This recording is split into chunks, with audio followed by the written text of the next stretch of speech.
Ensuite, essayez de réduire les coûts au maximum en vérifiant que l'activité peut être entièrement pilotée en ligne et à distance. Donc si ce n'est pas le cas, reprenez votre concept dès le début. Il faut arriver à un business qui ne dépend pas, ou alors très peu, des aléas économiques et surtout des problèmes logistiques.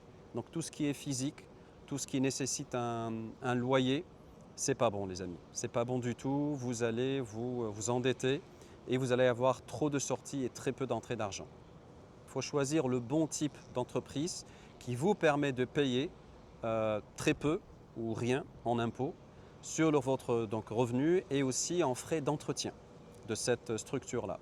Si vos clients ne sont pas aux États-Unis et que vous n'êtes pas américain et que vous ne voulez pas non plus être résident dans l'Union européenne, la meilleure structure, c'est la USLLC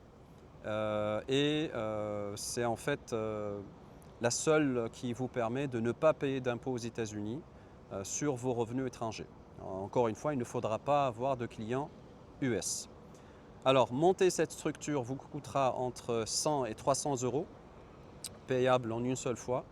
Vous pouvez l'héberger dans 3 États aux États-Unis, donc soit le Wyoming, le Delaware ou alors le Nouveau-Mexique.